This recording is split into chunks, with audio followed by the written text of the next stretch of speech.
The menu from my first real date with MJ. Wish I could have afforded someplace fancier. But she didn't seem to mind. Harry's VIP card for the nightclub. Harry's VIP card for the nightclub. Harry always tried to include me. My injured shoulder eventually healed. The bill took a lot longer to pay. All I did was save this kid's balloon from floating away, and he made me this. It's the little things that make it all worth it. Spider plushie! Oh, a toy designer made this prototype to get me to license my likeness. Too bad there's no way to get paid without revealing my identity.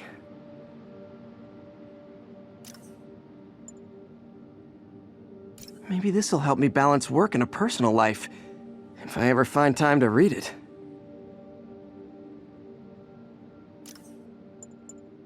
My Wilson Fisk Science Prize trophy. And check. I couldn't turn it down without arousing suspicion, but no way was I going to take his money, even though we could have used it. I did accept a lifetime supply of backpacks, though. Used these electrician's gloves in my first fight with Electro. Gave me the idea to add insulation to my costume, which saved my bacon more than once.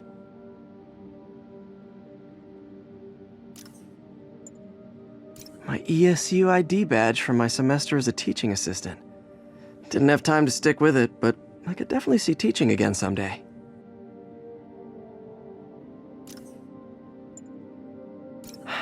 People know my parents died in a plane crash, but I still can't tell anyone they were government agents. Wish I knew more about them. I wish anyone did. Superheroing doesn't leave much time for good hygiene. Gotta get it where I can.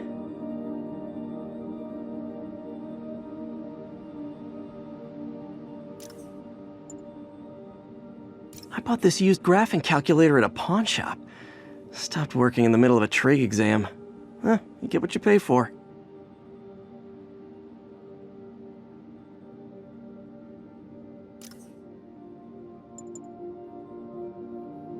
The infamous dumpling recipe.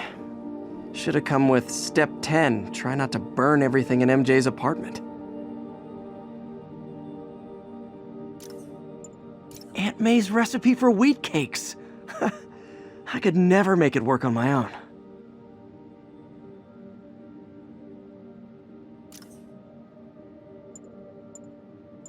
My prom boutonniere. Crushed when I had to fight Fisk. It kind of symbolizes my luck with relationships. An Oscorp visitor badge from when I interviewed there.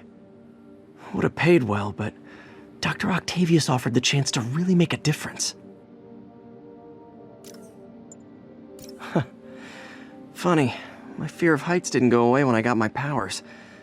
Had to climb to the top of the Empire State to get over that.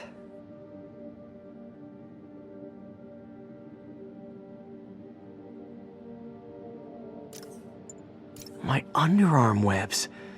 Thought they might help me glide short distances, but they never really worked. Looked cool, though. I thought web swinging would let me get pizzas delivered fast. And it did. Fast and smashed.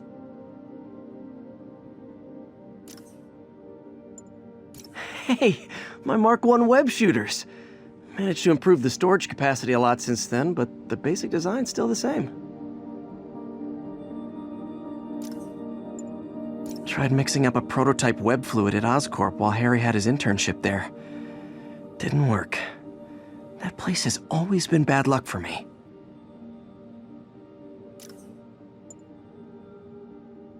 Captain Watanabe gave me her cell number when she finally decided to trust me. She's risking a lot. If anyone finds out she's helping me, she'll lose her job.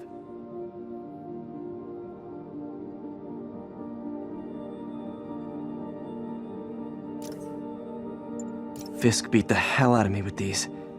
I almost used them for evidence, until MJ pointed out I was trespassing, so I'd probably end up in jail. Typical Parker luck.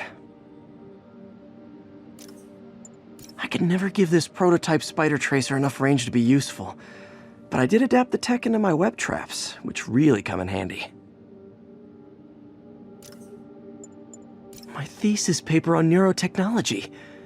This got me the job with Dr. Octavius. This piece of the Shocker's original uniform showed me how to protect myself from his blasts.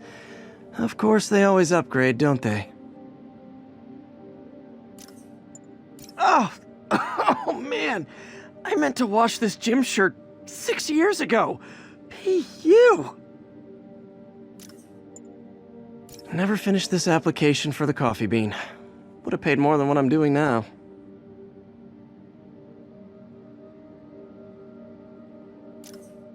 The last ball game Uncle Ben ever took me to. I need to get this framed. I could really use his advice now. Almost forgot I bought this snow globe for Aunt May. I think I get my love for this city from her.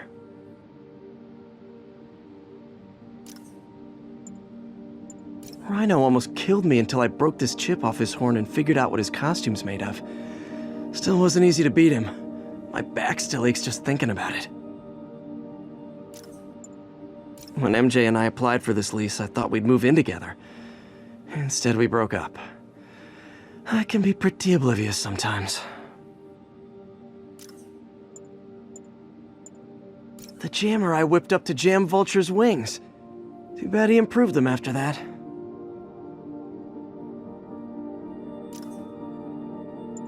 When the Vulture cracked my eye lens, it almost blinded me. That was a wake-up call. Had to upgrade to a stronger material.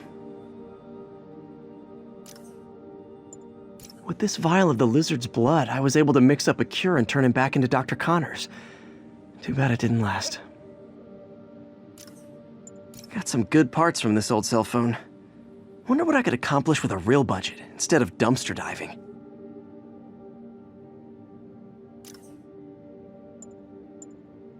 After I got my powers, I didn't need my glasses anymore.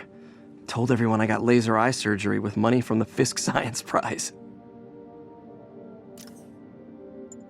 This article blaming Spider-Man for electro-killing cops was the last straw. I had to quit taking pictures that helped Jameson print lies about me.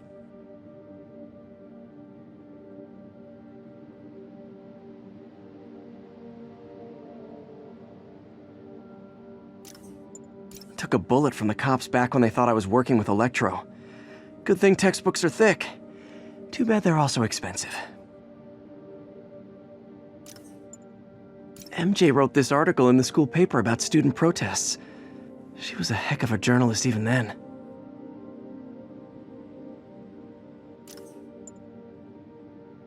Ah, the good luck card from when I left the Daily Bugle to go into research. Some really great people there.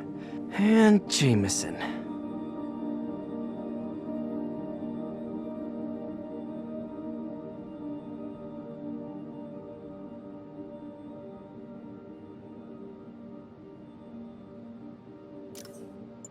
Every day, in every way, I'm getting better and better. Why doesn't it ever feel like it?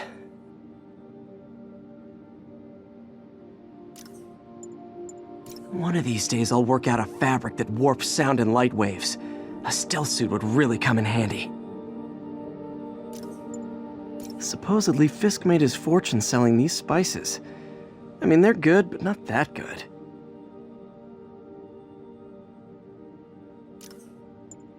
I beat this wrestler right after getting my powers. Never had that much money before in my life. Or since, come to think of it. Gotta have something to do on stakeouts.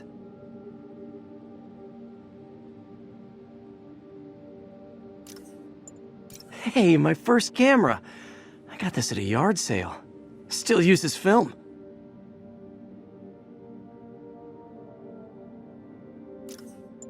Still not sure if opening this would set the Sandman free, but I'm in no hurry to find out. Jameson gave me this at his Bugle retirement party. I thought nobody would listen to his talk show. Shows how much I know. Oh yeah, that blind guy gave me his card in case Spider-Man ever needs a lawyer. Wait, hold on.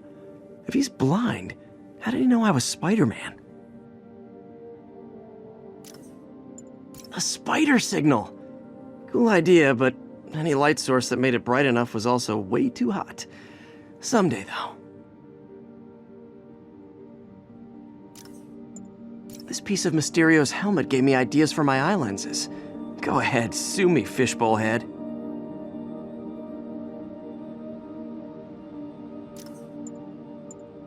The Spidey Squad. My one and only fan club. When Jameson's going off on me, it helps to remember they're out there.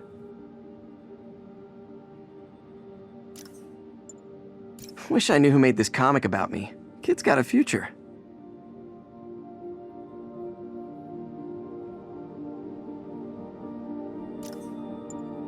Rejected costume designs. Not bad, but I think the White Spider was definitely the way to go.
Last time I fought Scorpion, he asked if I knew what my skull looked like from the inside, then offered to show me. Super fun guy.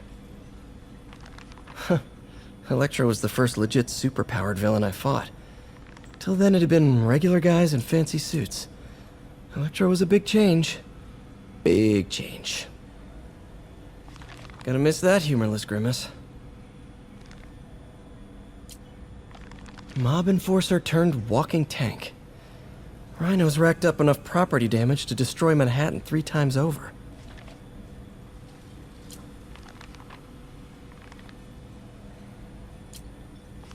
Vulture might be the smartest guy up on this wall. Not smart enough to duck 3 consecutive life sentences, of course, but still pretty brainy.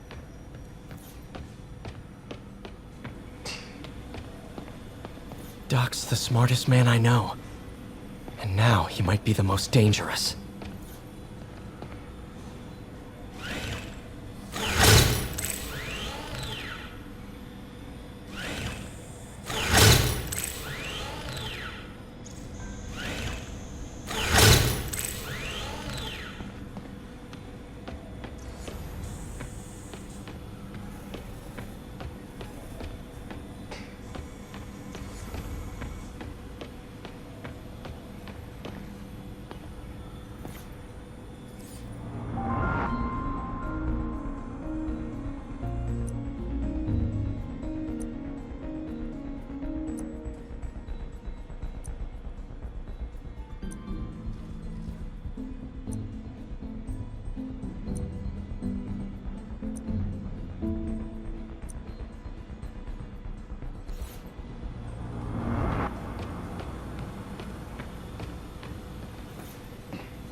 As you probably heard, Spider-Man stopped the crime boss Hammerhead's thugs from robbing the Museum of Contemporary Art. Good for him, right? Wrong! They nearly demolished the place and everything in it! They were shooting rocket launchers indoors! See, even if you assume good intentions, which I do not, this is the problem with Spider-Man. He escalates every situation into an apocalyptic disaster. What good is it to save the art from being stolen if you blow it up? Now, I realize this is pretentious, navel-gazing modern art. Soup cans and ink splatters that look like they were splashed on by a drunk elephant. But I'm not an art critic. I just know what I don't like. And I do not like that webbed menace trashing our public spaces! If you followed my career, and of course you have, you know I notched my first big bylines covering the Maggia crime families. The media's declared them dead more than once, but not unlike cockroaches, they always come back, just like they're doing now. I hear people make excuses for them. They're not so bad. They follow rules, unlike the demons or the cartels. Ha! And that's true. Until they go to war with each other. Then bullets fly, cars explode, horses lose their heads. And my Jonah sense tells me there's a gang war brewing. So hold on to your cannolis, folks. Come on, Jared, that's not an ethnic slur. I like cannolis. The Maggia, a syndicate of crime families, symbols of a bygone era. Don Fortunato, Don Cicero, Don Macchio, just to name a few. And of course, that metal-domed lunatic, Hammerhead. Criminals, but ones who follow a code. Better than most, right? Wrong! They toss their code out the window the second it's inconvenient, because a criminal is a criminal, and they are by definition cowards, lowlifes, and scum. I brought down the Maggia virtually single-handed in the 80s and early 90s, and let me tell you right now, I stand ready to do it again. I am not afraid of them, not one bit. You want me? Come and get me. That's all the time we have. Jared, go start the car. No, I'm the boss, and I say you do it. Oh, stop crying. Guess who's confirmed to be back in town? That feline felon, the Black Cat.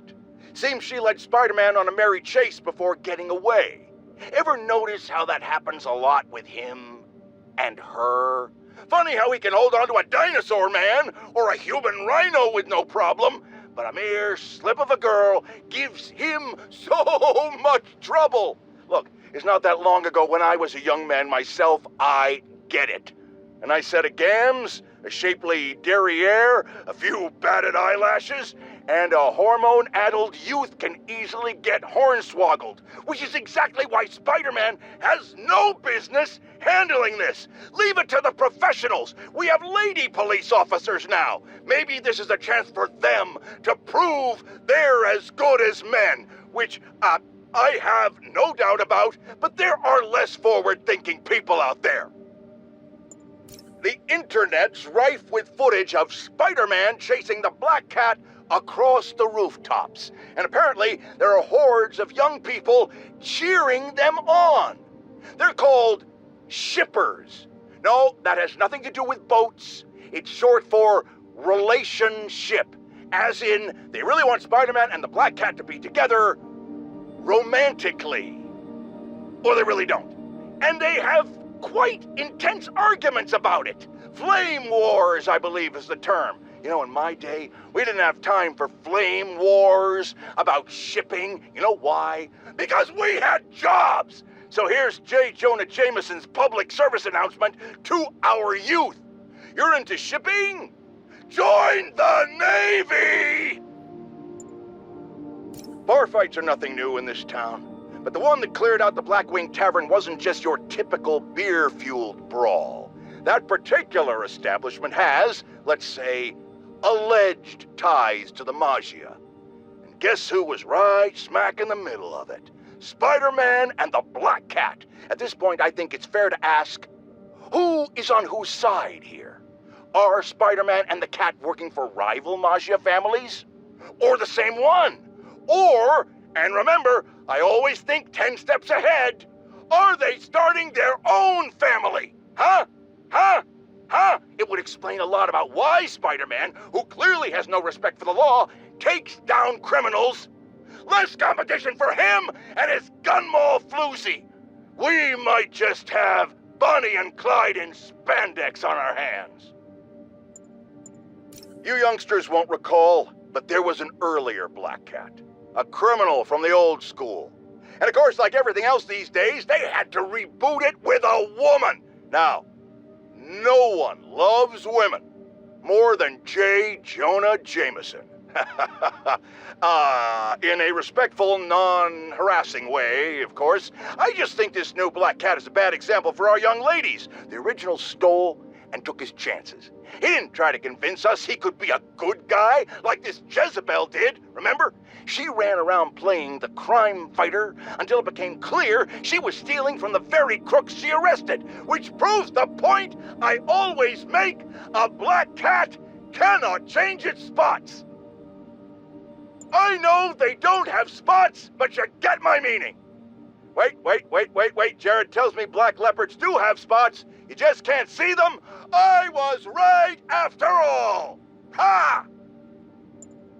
My loyal listeners have called in reports of Spider-Man recklessly vandalizing public works, smashing open power relay boxes and other structures relating to important public and private services. Some have even said it appears he's looking for something, but he never leaves with anything. My friends, I think it might be time to consider that Spider-Man might just be a few sprinkles short of a sundae. Not that dressing up like a bug and swinging around the city is the behavior of a well-adjusted individual, but now, either he's looking for things that aren't there, meaning he's delusional, or he's venting uncontrollable rage. And either one of those possibilities means it's time to call the man in the white coats with big butterfly nets.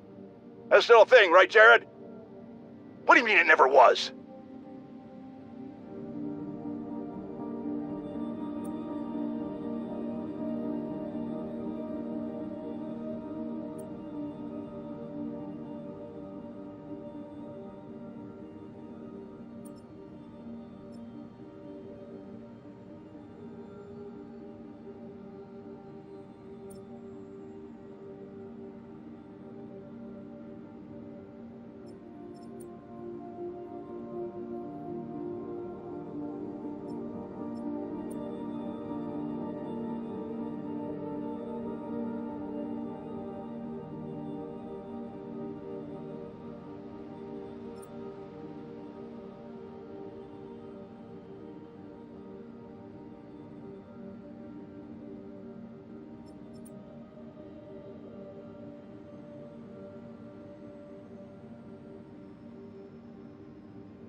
Another day, another piece of priceless New York architecture destroyed by none other than Spider-Man, the Webbed Wonder.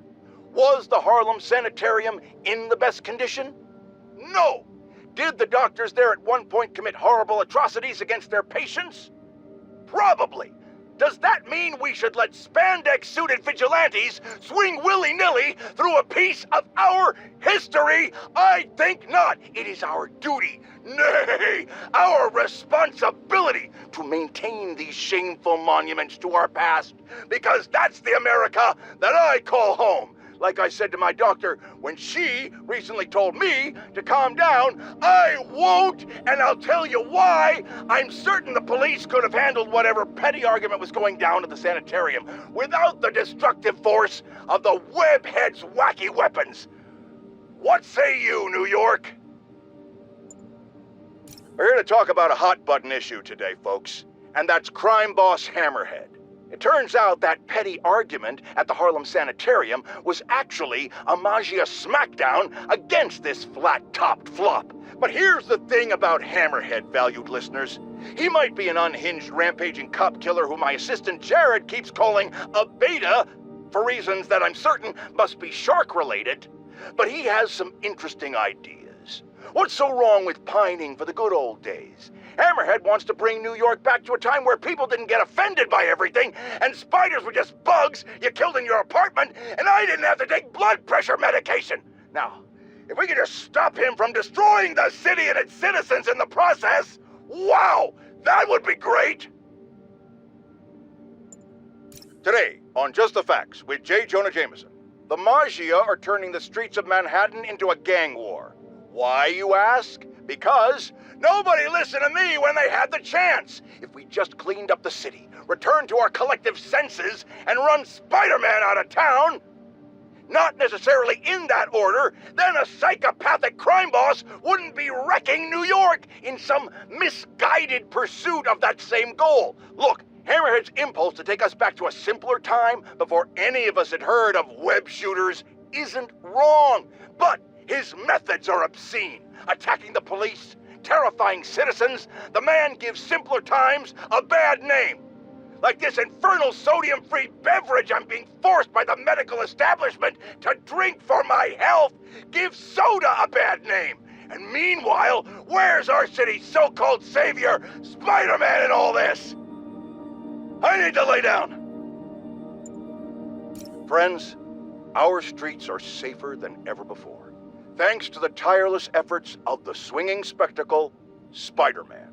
Oh, just kidding! Our streets are actually in more literal danger than they've ever been because it seems like someone made Hammerhead's idiot men resort to digging up roads in the middle of rush hour! It's clear that the only way crime boss Hammerhead thinks he can get people to listen to his pleas for a return to decency is by actually razing this city to the ground. And while I frankly find this sentiment admirable, just like my doctor thinks it's admirable that I've cut back on alcohol consumption, I think we can all agree that we'd much rather get home on time and alive than late and dead. Meanwhile, Spider-Man, it seems, is actively assisting the Maggia during all this.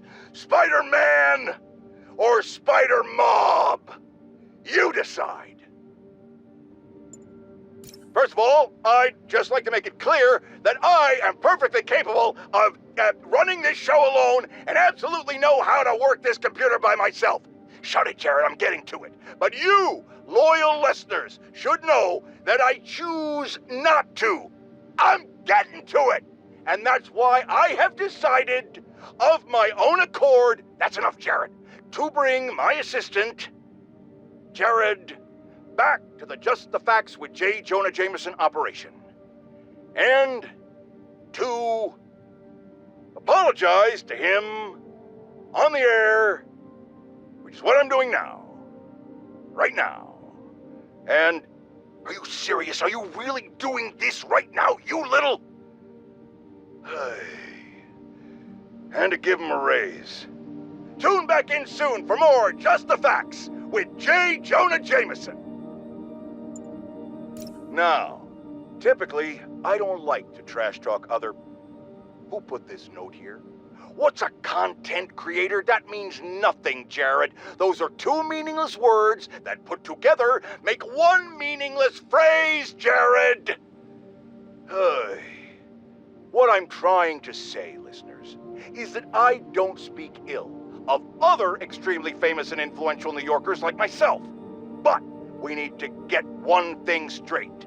Screwball is a menace to this city, just barely surpassed by Spider-Man himself. Do they hand channels out to just anybody these days? This purple-haired punk is allowed to run rampant online, and if she isn't kept in line, she's going to cause a total societal collapse. I can't tell you what to do, fine listeners, and I would never suggest you do anything borderline illegal. But if Screwball's channel just so happened to be shut down and she was never able to broadcast again, I think that would be a fine way to protect your city. Finer than anything Spider-Man's ever bothered to do for us. Well, folks, seems I have a retraction to make. Some of my previous comments about finding Hammerhead's ideas interesting, because he wants to make this beautiful city respectable again, may have been taken out of context. Hammerhead is a violent and poorly dressed murderer who, it turns out, has actually been stealing superpowered weapons in order to rule this city by force in a sort of coup d'etat that I'm certain no one could have seen coming. Especially, apparently, Spider-Man. Now I stand behind everything I said about admiring Hammerhead's motivations. Kids these days need to put down their smartphones and stop their floss dancing and get jobs like the rest of us did at 8 years old to learn some responsibility. And I think we can all agree that his methods belong in the trash can, and weapons should stay out of discussions about decency. All I have to say is that none of this would have happened if Spider-Man had just stayed off the streets in the first place. I don't know how exactly, but I know it's true. And now I'm going to bed.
Spider-Man is a failure.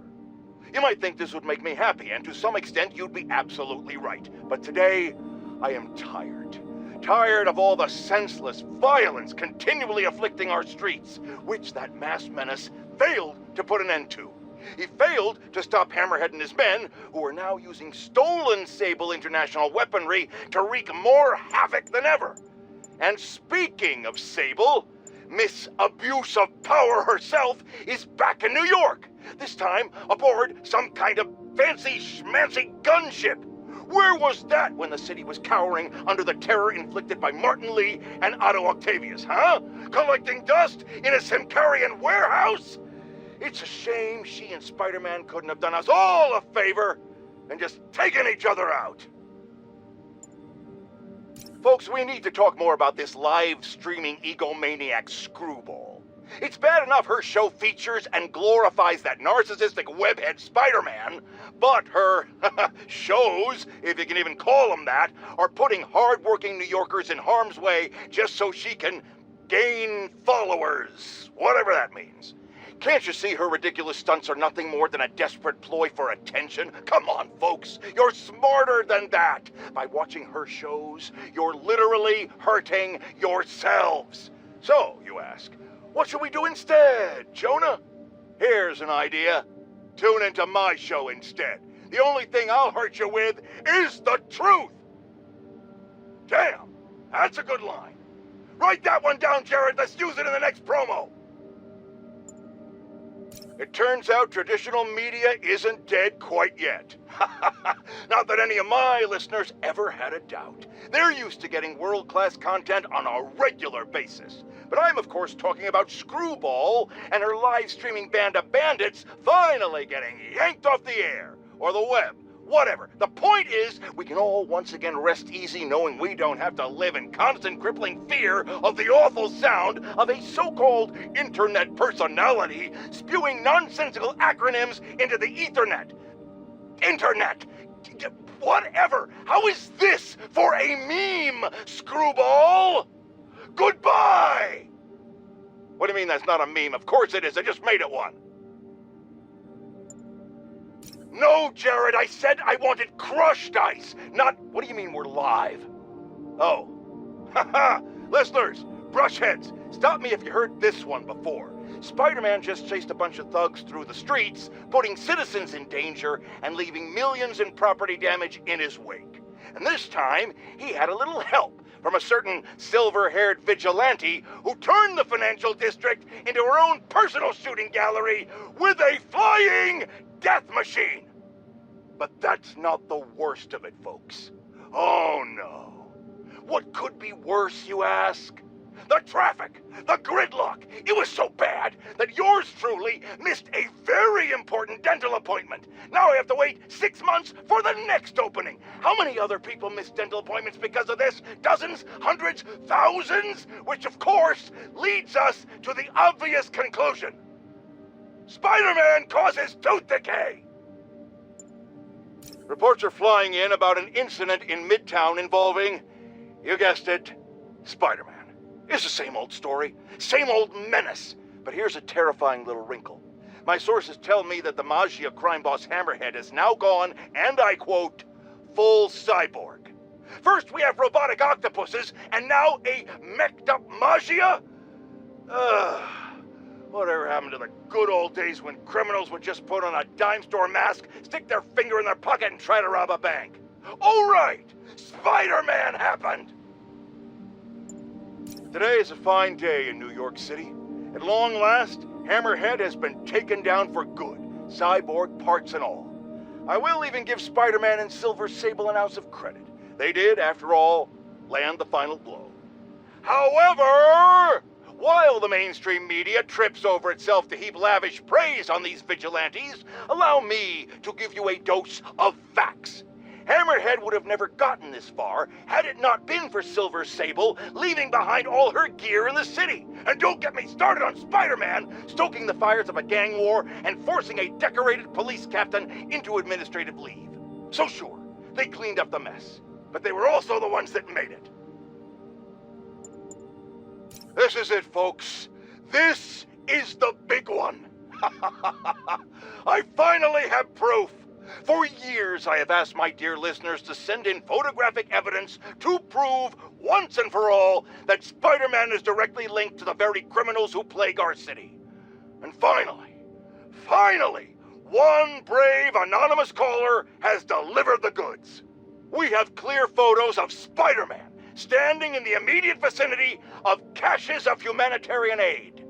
Aid that was intended for Symkaria. And our heroic caller assures me that these very humanitarian caches are being sold on the black market. If I've learned one thing in my years as a world-renowned reporter, it's this. Photos don't lie. Spider-Man has been caught red-handed. No pun intended, puns are for wimps. So what do we do about it, you ask? We wait. We wait for the police to finally wake up and arrest this mass lunatic. At long last, this city is going to finally see that Jameson has been right about Spider-Man this entire time. Not only is he a thief, he's actually stealing vital food and medicine from innocent civilians who are trapped in a war zone. Women and children struggling to survive, hiding each day from a hail of mortars and bullets. Meanwhile, Spider-Man is stealing the very aid that might keep them alive. This is a new low, people. Even I could never have suspected Spider-Man of something this despicable. All we can do now as a city is to sit back and quietly reflect on just how right J. Jonah Jameson really was. Yet again. Jared, call my doctor and double all my prescriptions. I'm in the red here, folks. Eyewitnesses have confirmed that there is no longer just one Spider-Man, but two of them.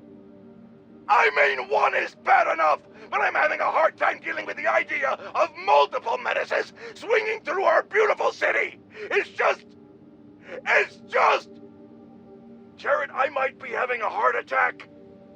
I need to lie down, folks. No, don't call an ambulance. It's too expensive. Call a cab! I have a coupon in my wallet! Don't go in my wallet, Jared! I'll do it! I'll do it!